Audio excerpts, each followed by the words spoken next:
You wouldn't cut a piece of paper like this.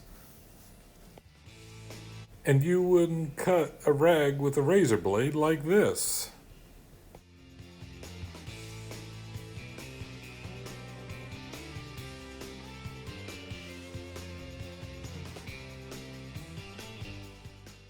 Of course, you wouldn't use your table saw, putting your thumbs in danger like this.